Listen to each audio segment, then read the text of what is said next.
माध्यम से, अखबार के माध्यम से देखा कि किस तरीके से इस देश की नरेंद्र मोदी जो भाजपा की सरकार है, हम देख रहे हैं कि लगातार 10 साल से लगातार कभी किसानों के लिए कानून, कभी आदिवासियों के लिए कानून, कभी मुस्लिमों के लिए कानून, लगातार ये कानून पर कानून ला रहे हैं। और अभी साथी ने रखा कि सही बात है, इलेक्ट्रल बोर्ड जो घोटाला अभी है, जो बैंक SBI बैंक को कोर्ट कह रही है कि आप इनका सबूत दीजिए, और आश्चर्य की बात है कि कोर्ट को भी की बात को भी न मानते हुए ये बैंक उनके जो साफ को नहीं दिखाने का काम कर रहा है, उस पर पर्दा डालने के लिए साथियों ये CAA कानून सरकार लेकर के आई है। आप पूछिएगा, नौजवान पूछेंगे कि रोजगार कहाँ है, तो वो आपको GST का फायदा दिखाएंगे। किसान पूछेंगे कि हमारा MSP कहाँ है, तो वो आपको NRC NPR का फायदा गिराएंगे।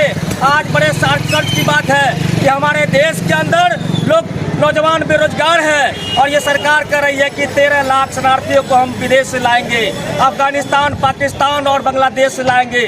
अफसोस की बात है कि हमारे देश के नौजवानों के हाथ में काम नहीं है, और ये सरकार दूसरे देश से यहाँ लाने के लिए की तैयारी कर रही है। हम कहना चाहते हैं कि सबसे पहले नरेंद्र मोदी को चाहिए कि इस देश के तमाम नौजवानों को रोजगार दे, इस देश के किसानों को MSP दे, इस देश में जो महंगाई चरम सीमा पर उसको कम करे, और ये वाहियात कानून ला करके इस देश को, इस हिंदुस्तान को जो सोने की चिड़िया कहे जाने वाली थी, फिर एक बार सांप्रदायिक के माहौल में झोंकने का काम कर रहे हैं। और हम लगातार इस देश के लोगों ने कहा कि ये कानून जो काला कानून है, इस देश के तमाम लोगों के खिलाफ कानून है। ये मत समझिए कि ये सिर्फ मुसलमानों के खिलाफ कानून है, ये तमाम लोगों को एक चिट्ठी देना पड़ेगा, शपथ पत्र देना पड़ेगा कि हम शरणार्थी हैं, हम पाकिस्तान से भाग के आए हैं, हम अफगानिस्तान से भाग के आए हैं, हम बांग्लादेश से भाग के आए हैं। जो यहाँ के हिंदू भाई होंगे वो उनको शपथ पत्र देंगे, उनको तमाम जमीन जमानत को हड़प करने का सरकार काम करेगी। और इसलिए हम कह रहे हैं कि पूरे देश के काला कानून ये इसलिए है, पूरे देश के लोगों को नुकसान पहुंचाने वाला कानून है, ये काला कानून है, ये जहरीला कानून है। इसके खिलाफ लगातार जब भी सड़क पर संघर्ष होगा, हम तमाम लोगों को मिलकर लड़ना होगा। और 2024 के चुनाव को चुराने के लिए, जीतने के लिए सरकार नया नौटंकी कर रही है। और हमने वादा किया है कि पूरे देश के नौजवानों ने वादा किया है कि 2024 के चुनाव में नरेंद्र मोदी की सरकार को हिंदुस्तान से निस्मान नाबूद कर दिया जाएगा, उखाड़ के फेंक दिया जाएगा। इन्हीं चंद शब्दों के साथ हम अपनी बात समाप्त।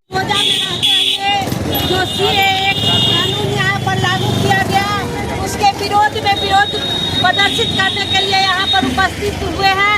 हम तमाम साथियों का क्रांतिकारी लाल सलाम करते हैं।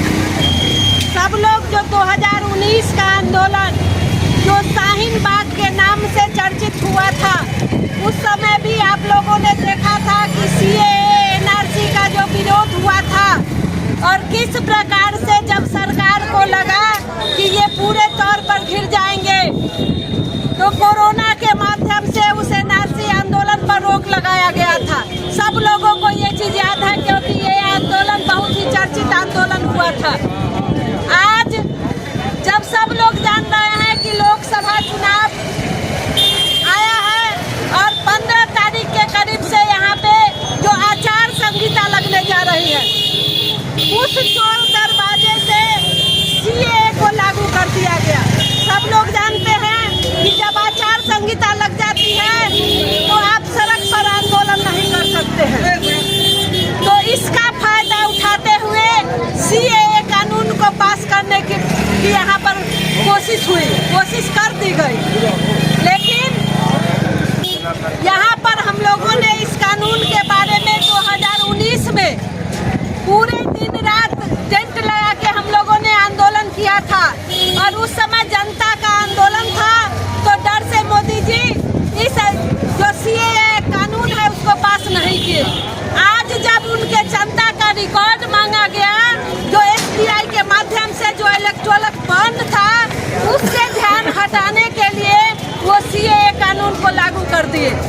लेकिन हम लोग भी सड़क पे अपना विरोध प्रदर्शित कर रहे हैं, और हम तमाम लोगों से ये नहीं है कि सिर्फ ये CAA कानून केवल मुस्लिम विरोधी है, बल्कि तमाम जितने भी लोग हैं सबको अपना शपथ पत्र भरना पड़ेगा। तो इसके माध्यम से वो यहाँ पर जो लोकसभा चुनाव आने वाला है और लोग विरोध नहीं कर पाए, इसलिए इस कानून को पास कर दिए हैं। हम तमाम लोगों से गुजारिश करते हैं कि आने वाले भविष्य में हम सब लोगों को भुगतना पड़ेगा। तो यहाँ हम लोग एक जगह पे रह के जो सामाजिक समरसता के माध्यम से अपनी